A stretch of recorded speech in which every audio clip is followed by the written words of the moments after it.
Здравейте, уважаеми зрители! Вие гледате Панаирен калейдоскоп. В днешното предаване ще ви срещнем с изложители, участвали в най-мащабната проява, организирана от Националния изложбен център, Международния технически панаир.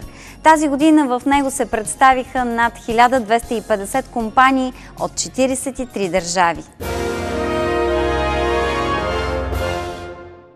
Инфрачервени отоплителни панели, които пестят енергия до 50%, предизвикаха интереса на посетителите на Международния технически панаир тази година. Международен панаир Пловдив. Създаваме нови възможности. Какво представляват тези панели, които демонстрирате на Международния технически панаир и какви са техните характеристики? Това е един изключително иновативен продукт, който позволява да се спести енергия, когато сме решили дома да се отоплява на ток. Много са икономични, предвидени са за помещения, които са добре изолирани. Представени са в различни варианти. Това е обикновения бял панел. Има ги в варианти като картини, бяло, черно стъкло. А това е един много добър вариант за баня, огледален панел. Тъй като имат ниво на защита IP44, са така добро решение за баня, коридор. Влагата не им ли пречи на тези огледални панели? Не е хубаво да бъдат директно заливани с вода, но примерно парата или това, че са поставени в мокро помещение, няма никакво значение. Напротив, те имат това, примерно ако се постави в баня, хубавото при него е, че няма да се получава изпотяване на огледалото, което така улеснява до голяма степен домакинството.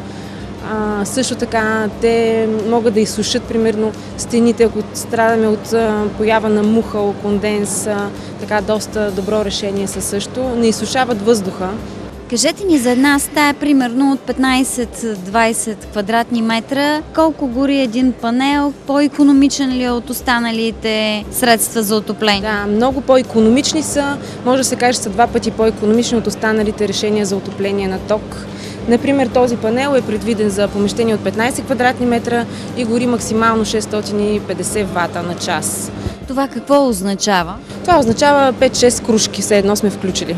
Като това е максималното потребление, те имат възможност да бъдат контролирани с термостат, който още повече ще намали консумацията на ток и ще бъдат още по-икономични. Къде се поставят тези панели? Могат да бъдат поставени нависоко на стената или дори на тавана.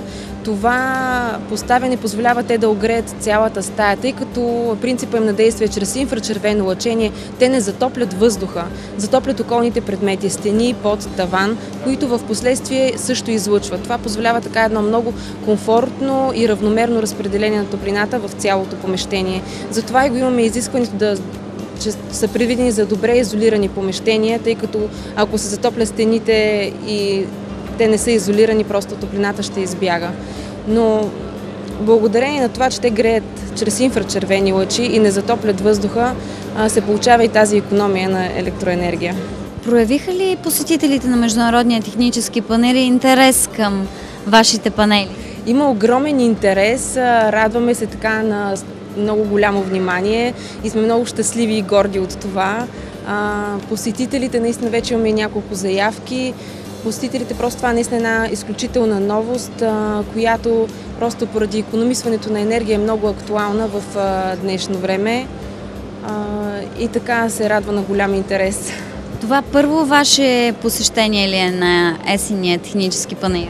Да, на есения, да, иначе имаме представени на други изложения, но на такъв голям мащаб като Пловдивския панаир ни е първо представени и сме наистина много горди, че е толкова успешно.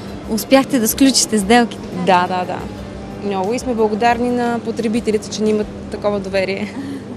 Впечатленията ви от организацията тук в панаирния комплекс? Много сме доволни. Така наистина добре е организирано събитието. Специална грамота за значим принос в развитието на зелените технологии връчи на Елица Нанева по време на Международния технически панаир ръководството на Националния изложбен център.